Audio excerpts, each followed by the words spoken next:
महाराज मनु के पुत्र प्रिव्रत ये बचपन से स्वाभाविक बड़े ही भगवत भक्त थे।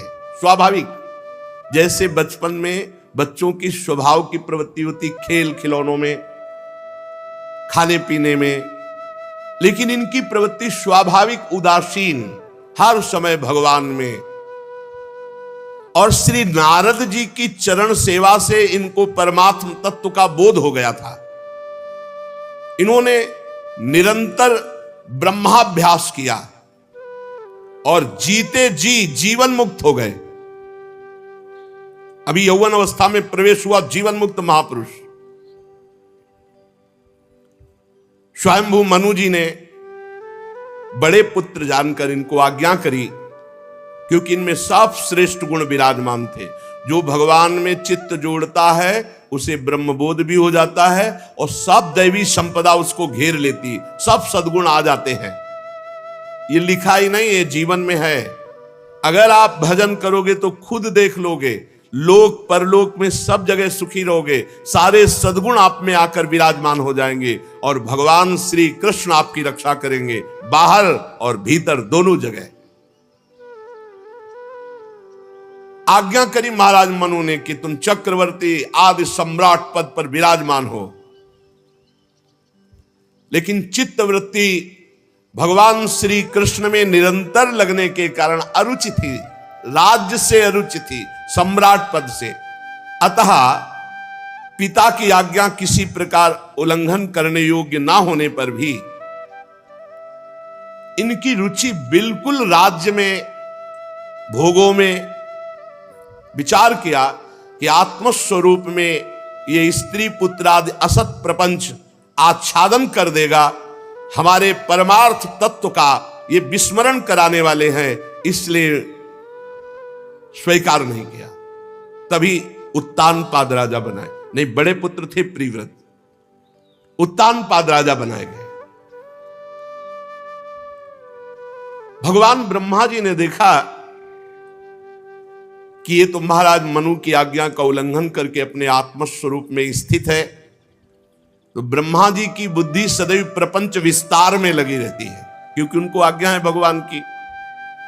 इसलिए वो किसी भी जीव को जहां तक उपाय होगा उसे प्रपंच में ही लगाने की चेष्टा करते हैं।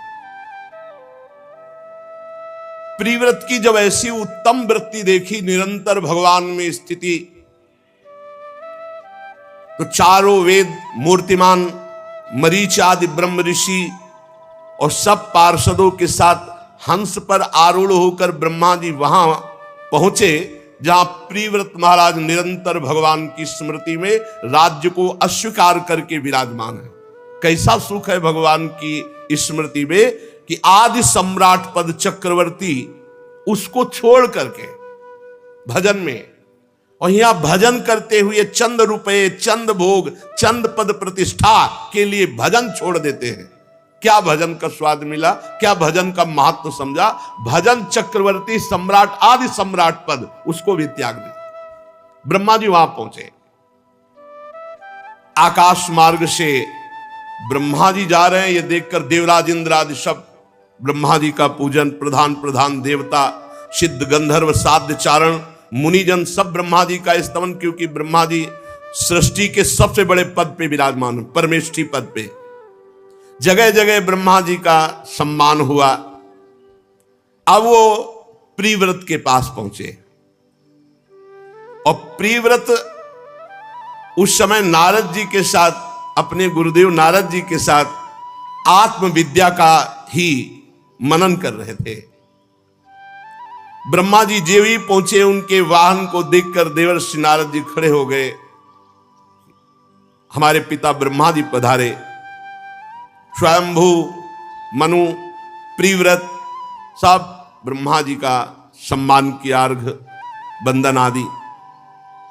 नारद जी ने अनेक प्रकार से ब्रह्मा जी का स्तवन पूजन किया। ब्रह्मा जी ने प्रिव्रत पर दृष्टि डाली और कहा, बेटा वैसे तुम सत्य सिद्धांत में लगे हो, पर मेरी बात सुनो। अप्रमेय श्री हरि के प्रति किसी को दोष दृष्टि कभी नहीं करनी चाहिए। हम ये तुम्हें नहीं सिखाने आए कि तुम्हारी भजन ना करो। पहले ब्रह्मा जी बहुत सावधानी से बोले कि अप्रमेय भगवान श्री हरि के प्रति किसी को दोष दृष्टि नहीं करनी। तो हम तुमको ये सिखाने नहीं आए कि तुम भजन न करो, लेकिन ऐसे भजन हम ब्रह्मा, महादेव जी, ये तुम्हारे पिता स्वयंभू मनु और ये तुम्हारे गुरु नारद, ये सब भगवान की आज्ञा का पालन करते हैं। देखो, भगवान के विधान को कोई भी देहधारी तपस्या के द्वारा नहीं टाल सकता, विद्या के द्वारा नहीं टाल सकता, योग बल के द्वारा नहीं टाल सकता, बुद्धि बल के द्वारा नहीं, अर्थ के बल से, धर्म के बल से, स्वयं के बल से या किसी की सहायता के बल से कभी टाल नहीं सकता। हरि के विधान को कोई भी देहधारी तपस्या, विद्या, योग बल, बुद्धि बल, रुपया का बल, धर्म का बल, स्वयं का बल या दूसरों की सहायता का बल, इससे भगवान के विधान को नहीं टाल सकता। प्रिय पुत्र, भगवान श्री हरि के दिए हुए शरीर को जन्म, मरण, शोक, मोह, भय, दुख और सुख, ये भोग निश्चित किए गए हैं। ध्यान दीजिए, सब शरीरधारी को जन्म होगा तो मरण होगा, और बीच का जो जीवन है वो शोक, मोह, भय, सुख, दुख, इसी के ये भोगना पड़ता है। जैसे रस्सी के नाथ से नथा हुआ पशु मनुष्य का बोझा ढोता है, ऐसे वेदवाणी रूपी बड़ी रस्सी से नथा हुआ, बंधा हुआ जीव कर्मानुसार ऐसे जकड़ा हुआ संसार का बोझा ढो रहा है। तभी जब ज्ञान का प्रादुर्भाव होता है तो निस्त्रैगुण्य भवार्जुन, और जब प्रेम का प्रादुर्भाव होता है तो वेदान्नपि संन्यस्ति स केवलम मवच्छिन्न अनुरागम लभते, दोनों में वेदातीत स्थिति आ जाती है। प्रभु कर्म के अनुसार जीव को योनि देते हैं और उसी के कर्म के अनुसार उसकी भोग व्यवस्था करते हैं। अब वो अपनी नवीन इच्छाओं के जाल बुन करके फिर नवीन कर्म करके फंस जाता है। जैसे कोई आंख वाला पुरुष कुएं में नहीं गिरेगा, ऐसे कोई विवेकवान पुरुष भोगों में नहीं फंसेगा। देखो भाई, मुक्त पुरुष भी प्रारब्ध का भोग भोगना ही पड़ता है। बड़े बड़े संतों को, मुक्त पुरुषों को भी भगवान की इच्छा के अनुसार शरीर को जैसे कर्मों के अनुसार विधान किया गया वैसे भोगना पड़ता है, वैसे रहना पड़ता है। बड़े बड़े सिद्धों को भी, जीवन मुक्तों को भी भोगना पड़ता है। तो बोले भजन का फल क्या हुआ फिर? अगर ये भोग भोगने पड़े तो शरीर निर्माण के समय ये भोग रख दिए गए थे। अब तुम भजन कर रहे हो, ये तुम्हारी नई फसल है। अब तुम्हें आगे जो परमानंद प्रदान करेगा वो ये दुख सुख से परे है, वो ये दुख सुख से, हर्ष शोक से परे भगवदानंद है। इसलिए महापुरुष जन प्रारब्ध को भोग लेते हैं और शरीर छोड़कर परमानंद को प्राप्त होते हैं। देखो, ये जितने दुख सुख हैं सब स्वप्न में हैं। जैसे स्वप्न में हम दुख सुख देख रहे हो, जगह तो उनका कोई महत्व नहीं, ऐसे प्रेम या ज्ञान होने पर इस जगत का कोई महत्व नहीं रहता, नहीं रहता। ये जो बहुत आसक्त पूरे जीवन लगे, सब स्वाप्निक है, पक्का स्वाप्निक है। अगर इसे भगवान से युक्त कर दो तो यही तुम्हारी भगवत प्राप्ति का हेतु बन जाएगा, और भगवान से विमुख व्यतीत किया तो यही तुम्हारी दुर्गति का कारण बन जाएगा। जो विषयों को अभिमान पूर्वक भोगता है, अभिमान पूर्वक कर्म करता है, उसका अगला जन्म निश्चित है, चाहे शुभ कर्म हो चाहे अशुभ कर्म हो। वो स्वीकार करे ना स्वीकार करे, जबरदस्ती। जो पुरुष इंद्रियों के वशीभूत हो, अब वो वन वन में विरक्त वेश धर करके भी विचरे तो जन्म मरण के भय से मुक्त नहीं हो सकता, भगवान ब्रह्मा जी कह रहे। क्योंकि जब तक मन और इंद्रियां जीत नहीं ली जाती तब तक भगवान की प्राप्ति नहीं होती। और जो मन और इंद्रियों को जीत लिया है उसको गृहस्थ में रहने से क्या परेशानी है? क्योंकि गृहस्थी में भेजना चाहते इसलिए ब्रह्मा जी कह रहे हैं कि जिसने मन और इंद्रियों को जीत लिया उसको गृहस्थ में रहने से क्या परेशानी? गृहस्थ आश्रम उसका क्या बिगाड़ सकता है? 6 शत्रुओं को जीत लिया, मन और 5 ज्ञानेंद्रियां। अब वो घर में रहे तो वन में है, और जो इन 6 शत्रुओं के अधीन है तो वो वन में भी रहे तो घर में ही है, प्रपंच ही है। और देखो, किले में रहकर सुरक्षित लड़ने वाला राजा विजयी ही होता है, किले में गृहस्थी में रहके। और विरक्त भेष में केवल सेना, खुले मैदान में लड़ना है, आसपास से सब वार हो रहे और सहता, तभी पूरा जगत विरक्तों के सामने सर झुकाता है, नमन करता है। किले में सुरक्षित रहकर लड़ने वाला राजा अपने प्रबल शत्रुओं को जीत लेता है। जब इन शत्रुओं का बल अत्यंत क्षीण हो जाए तब विद्वान पुरुष को चाहिए कि इच्छानुसार विचरण करे। ब्रह्मा जी उपदेश कर रहे हैं, पहले चलो गृहस्थी को भोगो, जब बुढ़ापा आ जाए तब भजन करने में फिर निकल लेना। इसका रहस्य न समझने के कारण लोग ये कहने लगते हैं कि अरे अबे तो जवानी है, अभी भजन का समय है, और बुढ़ापे में भजन होता नहीं है। नहीं होता। बुढ़ापे में जो भजन की बात कह रहे हो, जीवन में अगर भजन नहीं किया तो बुढ़ापे में भजन नहीं होगा, पक्का समझ लो प्रपंच होगा, कुछ नहीं होता। जितने बूढ़े हो उनके नजदीक बैठ के सुन लो, बहू और बेटा और रिश्ते और नातेदार इन्हीं की बुराई और भलाई के सिवा कोई बातें ही नहीं करेंगे। अनुकूल है तो वाह वाह, प्रतिकूल है तो बस निंदा आदि, यही होती है। बूढ़ों की बुद्धि, एक मार्का नहीं आता लिखने वाला, और एक आता है ऐसा कि मिटर जाए। तो जैसे जवानी में जो है वो पेंसिल की लिखाई समझो, मिटा सकते हो अभी आप, और बुढ़ापे की जो लिखाई है वो मार्का वाली लिखाई है। जो लिखा वो लिख, बुद्धि वो मार्का से लिख गई ना, मार्का नहीं, मार्का पक्का होता है ना, वो मिटता नहीं, मार्का से लिख गई समझो। ब्रह्मा जी बहुत फुसला के प्रियव्रत जी को कह रहे हैं कि जब तुम कमलनाथ भगवान श्री हरि के चरणों के प्रताप से 6 शत्रुओं पर विजय प्राप्त कर लिए, तो अब तुम पुराण पुरुष भगवान के दिए हुए भोगों को भोगो, तुम्हारा कोई भोग कुछ नहीं बिगाड़ सकते, तुम आत्मस्वरूप में स्थित हो, ये मेरी आज्ञा है। जब त्रिलोकी के सबसे बड़े पद में विराजमान ब्रह्मा जी ने परम भागवत प्रियव्रत से ऐसा कहा तो प्रियव्रत ने नम्रता पूर्वक सर झुका लिया और कहा, जो आज्ञा, बड़ों की आज्ञा का पालन करना ही हमारा परम कर्तव्य है। तब स्वयंभू मनु ने प्रसन्न होकर ब्रह्मा जी की विधिवत पूजा की। इसके पश्चात मनवाणी के विषय अपने आश्रय सर्व व्यवहारातीत भगवान श्री हरि का चिंतन करते हुए ब्रह्मा जी अपने लोक को चले गए। प्रियव्रत और नारद जी उसी दिशा को नमस्कार किया। मनु जी तो बड़े प्रसन्न हो गए, क्योंकि अब प्रियव्रत महाराज गृहस्थाश्रम में प्रवेश होने के लिए राजी हो गए। संपूर्ण भूमंडल का चक्रवर्ती सम्राट पद प्रियव्रत को सौंप दिया, और महाराज मनु इस विष से भरे हुए विषैले गृहस्थाश्रम को छोड़ करके भगवान के भजन के लिए गए। ये विष से भरे हुए विषैले गृहस्थाश्रम, अगर भजन ना हुआ तो बहुत ही दुर्गति होती है। वह ये लड़का बच्चा परिवार लाभ हानि, ऐसा छोटी छोटी वस्तुओं में प्रिय संबंध, कैसा कैसा कैसा व्यवहार, मंद बुद्धि हो जाती है।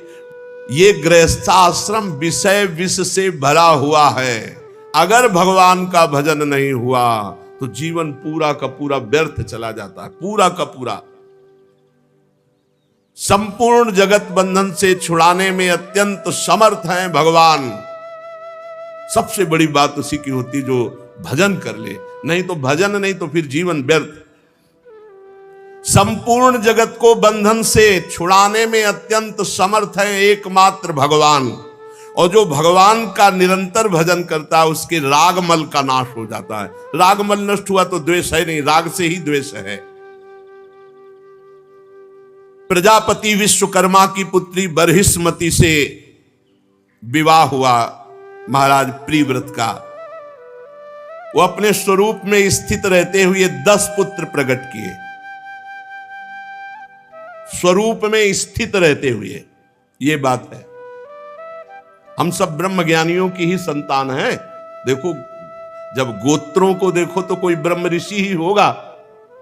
तो ऐसा नहीं कि जो ब्रह्म प्राप्त हो जाता है या भगवत प्राप्त हो जाता है वो सब नहीं, भगवत प्राप्तों से ही गृहस्थी चली है।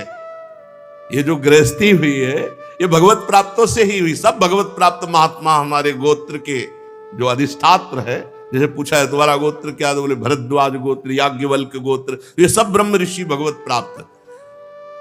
आत्मस्वरूप में स्थित रहते हुए 10 पुत्र उत्पन्न किए महाराज प्रिव्रत ने बरहिस्मति से, और सब गुणवान, रूपवान, पराक्रमी, क्योंकि भगवत निष्ठा से युक्त होकर पुत्र उत्पन्न किए। ऊर्जस्वती नाम की एक कन्या हुई।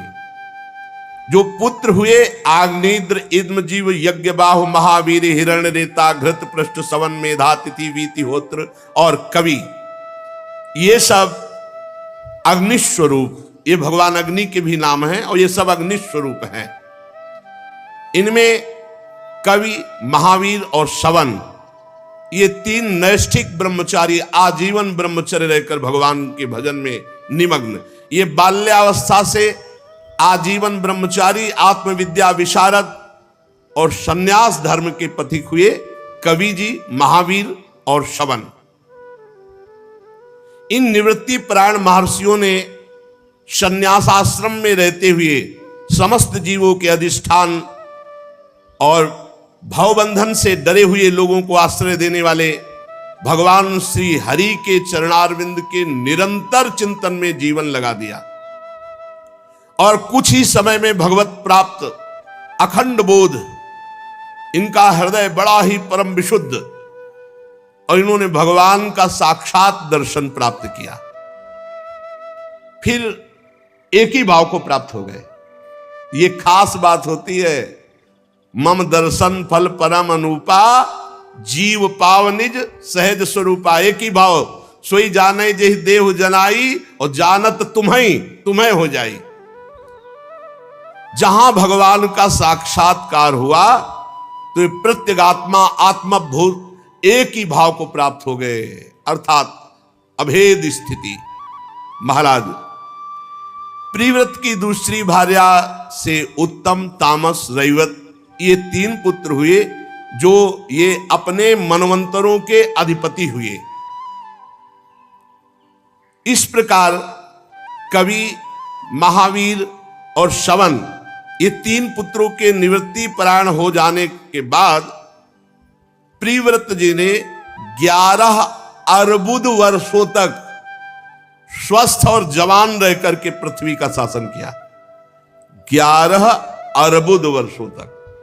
यह है पहले भगवत प्राप्ति, आत्मबोध। 11 अर्बुद वर्षों तक जवान रह करके पृथ्वी का शासन किया। जिस समय ये भगवान के चिंतन में तन्मय होकर के और धनुष बाण लेकर के निकलते और टंकार करते, उस समय कोई धर्मद्रोही नहीं दिखाई देता था। धर्म विरुद्ध कोई आचरण नहीं कर सकता था महाराज प्रिव्रत के शासन में 11 अर्बुद वर्षों तक। बरहिस्मति के दिन प्रतिदिन सेवा, आमोद प्रमोद और स्त्री जनित हाव भाव, लज्जा, मंद मुस्कान आदि, ये सब होने पर भी प्रिव्रत का चित्त कभी लुभायमान नहीं हुआ। भोग भोगते हुए भी वो योगी रहे। अपने स्वरूप बोध वाले यही है, अपने स्वरूप में जो स्थित है। इसीलिए भाव देह को प्राप्त महापुरुष जो हो गया है, उसके लिए श्रीमद राधा सुधा निधि में कहा, कर्माण श्रुति बोधिताम नितराम कुर्वंत कुर्वंत मां गूढ़ाश्चर्य शास्त्रगाद विषयान ग्रहणंतु मुंचंतु वा। वो विषय भोग भोगे या छोड़ दे, कोई फर्क नहीं पड़ता। कैर्वा भाव रहस्य पारगमति। 11 अर्बुद तक राज्य शासन और रानियों के द्वारा नाना प्रकार की प्रियता, कोई फर्क नहीं पड़ा। 10 पुत्र प्रकट किए और 3 पुत्र दूसरी भार्या से, उत्तम तामस रहिवत, फिर भी वो अपने ज्यों के त्यों एक रस स्वरूप में है। कोई भी विषय उन्हें आसक्त नहीं कर सका। एक बार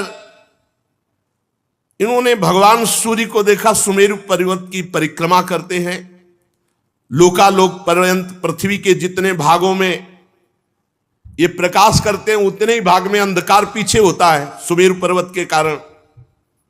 इन्हें पसंद नहीं आया। स्वयं सूर्य के समान वेगवान एक ज्योतिर्मय रथ पर चढ़कर द्वितीय सूर्य की भांति उनके पीछे पीछे पृथ्वी की 7 परिक्रमाएं कर डाली। भगवान की उपासना से इनका अलौकिक प्रभाव बढ़ गया था। तो जो रथ चला उससे 7 समुद्र और 7 द्वीप हो गए। 7 समुद्र और 7 द्वीप हो गए। उनके नाम जम्बू द्वीप, प्लक्ष द्वीप, शालमली द्वीप, कुश द्वीप, क्रौंच द्वीप, शाक द्वीप और पुष्कर द्वीप। एक एक आगे आगे द्वीप के परिणाम का दूना है। जैसे जम्बू द्वीप से दूना प्लक्ष द्वीप, प्लक्ष द्वीप से दूना शालमली द्वीप। ऐसे इस समुद्र के बाहरी भाग में पृथ्वी के चारों ओर फैले हुए हैं और 7 समुद्र अलग अलग पदार्थ के समुद्र बनाए महाराज प्रियव्रत ने। ये जो जम्बू द्वीप है खारे जल का है। यहां जितने समुद्र हैं खारा जल मिलेगा। प्लक्ष द्वीप ईख के रस का, गन्ने के रस का है। वहां गन्ना पेरने की जरूरत नहीं। समुद्र का जो पानी है वो कैसे, गन्ने के जल का। प्लक्ष द्वीप में, शालमली द्वीप में मदिरा वारुणी और कुश द्वीप, इसमें घी के समुद्र है। पर वो अपनी पहुंच नहीं, वहां सिद्धों की पहुंच है। जम्बू द्वीप भर में अपने खारे पानी की जहां तक, वहां तक पहुंच है। क्रौंच द्वीप दूध, क्षीर सागर। और फिर शाक द्वीप मट्ठे का, मठा। और फिर पुष्कर द्वीप मीठा जल। ये 7 द्वीप हैं। जम्बू द्वीप खारे जल, ईख के रस का, मदिरा, घी, दूध, मट्ठे, मीठे जल वाले। भगवान की सृष्टि ये पैदा किया महाराज प्रियव्रत ने। 7 द्वीप और 7 समुद्र अपने तपोबल से। एक एक से क्रमशः अलग अलग 7 द्वीपों के बाहर से घेर करके ये समुद्र घिरा हुआ है। पहले जम्बू द्वीप है, उसके चारों ओर नमक का समुद्र है, नमकीन पानी वाला। प्लक्ष द्वीप घिरा हुआ है, उससे दुगुना, उसके चारों ओर ईख के रस का समुद्र है। शालमली द्वीप का उससे दुगुना, चारों ओर मदिरा का समुद्र है। कुश द्वीप उससे दुगुना, वो घी के समुद्र से घिरा हुआ है। उससे दुगुना क्रौंच द्वीप, चारों ओर दूध का समुद्र। फिर उससे दुगुना शाक द्वीप, वो मट्ठे के समुद्र से। उससे दुगुना पुष्कर द्वीप, जो मीठे जल के समुद्र से घिरा हुआ है। ये सब पूरा भारतवर्ष था, पूरा अजनाब वर्ष, अखंड भारत।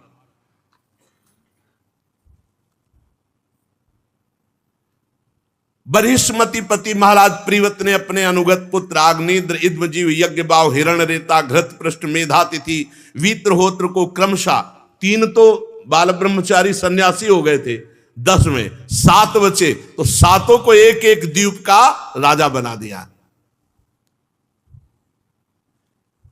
अपनी कन्या ऊर्जस्वती जो थी उसका विवाह शुक्राचार्य जी से किया प्रियव्रत ने। उसी से शुक्र कन्या देवयानी का जन्म हुआ।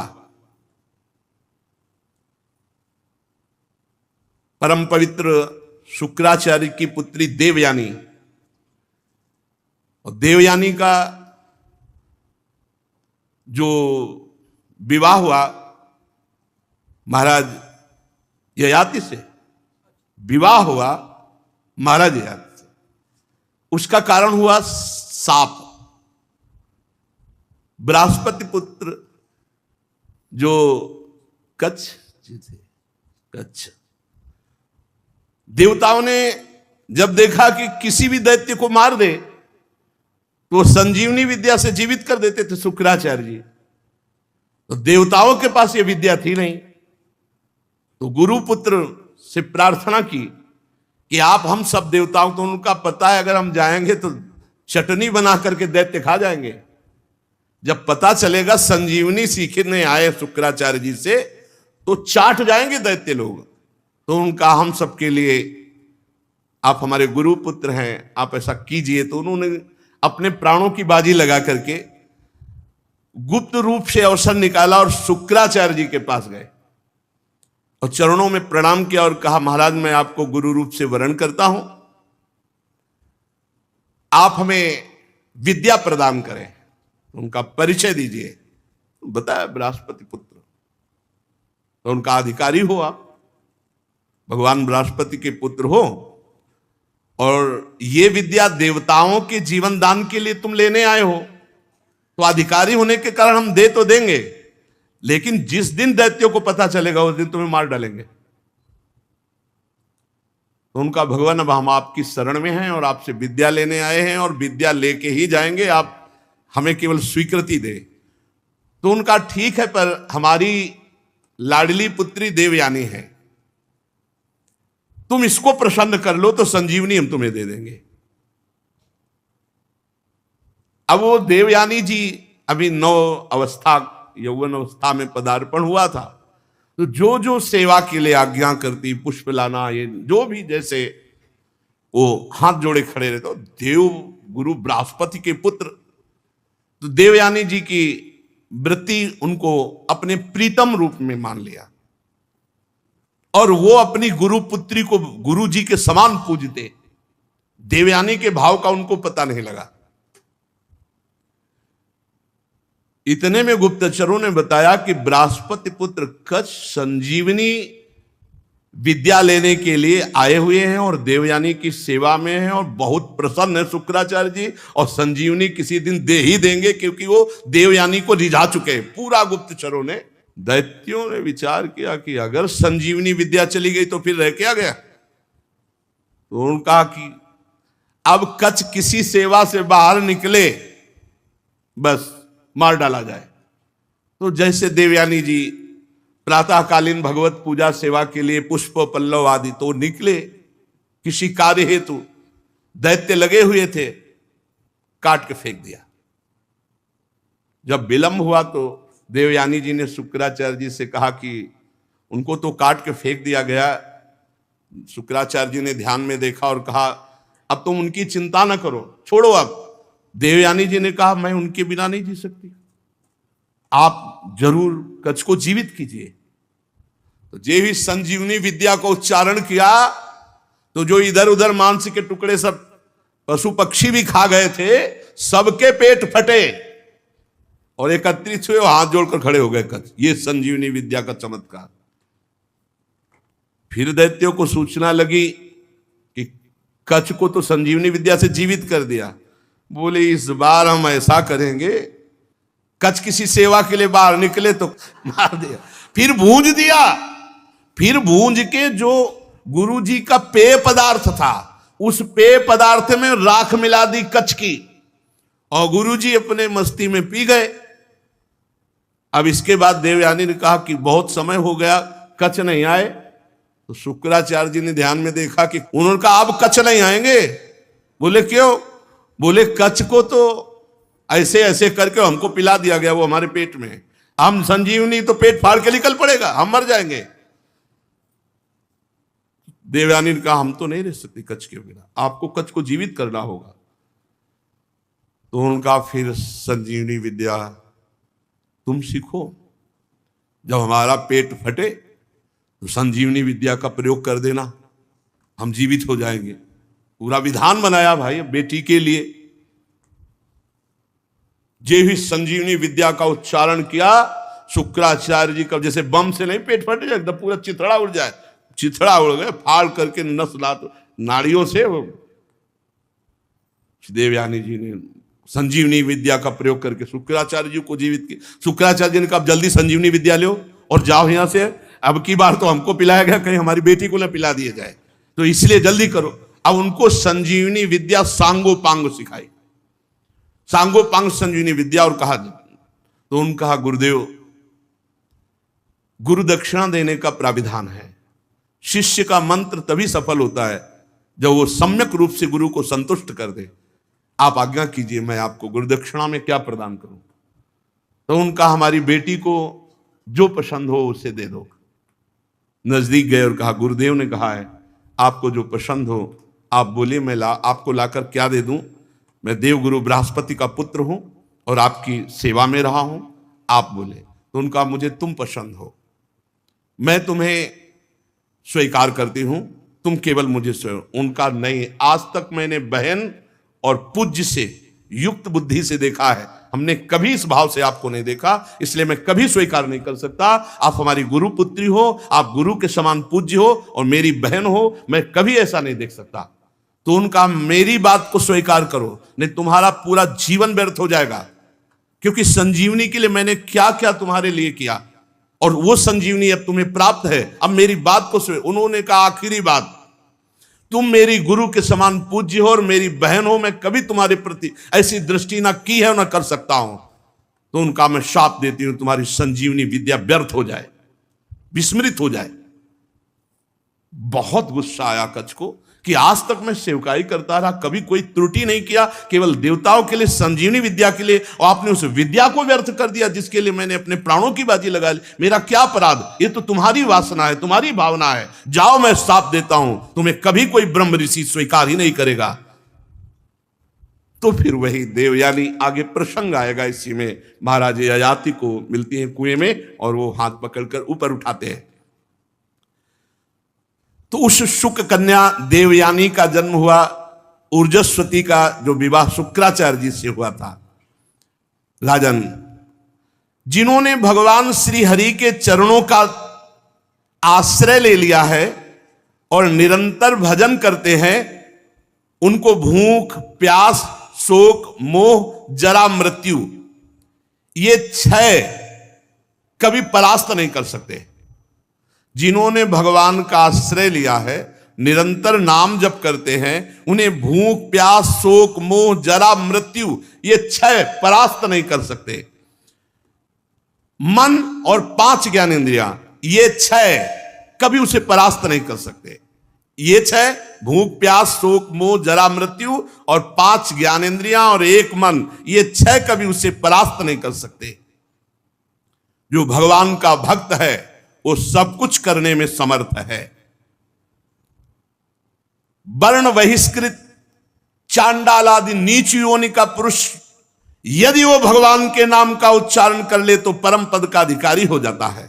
आहा, कोई भी हो जो भगवान के यन्नामधेय मधुना सजहाति बंधम, जो नीच से भी नीच आचरण करने वाला पुरुष हो वो भी भगवान का नाम जप करने लगे तो परम पद का अधिकारी हो जाता है। उसके संसार बंधन जीते जी सब भस्म हो जाते हैं जो नाम जप करता है। इसीलिए हर प्रश्न का उत्तर, हर समस्या का समाधान, हर साधना का सार, हर शास्त्र का सार, हर सिद्ध संत की सार बात भगवान नाम। भगवान के आश्रित होकर खूब निरंतर भगवान नाम जप करो और इसी जन्म में हमें भगवत प्राप्ति हो जाए, ऐसा दृढ़ संकल्प करो। क्योंकि भाई अभी समझ नहीं रहे हो, तुम संसार को सत्य मान रहे हो, ये झूठा स्वाप्निक है। किसी भी समय तुम्हारी आंख मूंद सकती, किसी भी घटना से मूंद सकती। कुछ भी आज तक किसी ने काल को दोष नहीं दिया और काल ऐसे रूप धारण करता पता नहीं चलता, बोले वो अमुक घटना घटी चले गए। हम अगर नाम जप किए बिना चले गए तो इस घाटा की पूर्ति किसी योनि में नहीं होने वाली। इसलिए जैसे बने वैसे निरंतर नाम जप का अभ्यास करो, भगवत आश्रित रहो, कोई पापाचरण मत करो। शेष चर्चा आगे। श्री राधा वल्लभ लाल।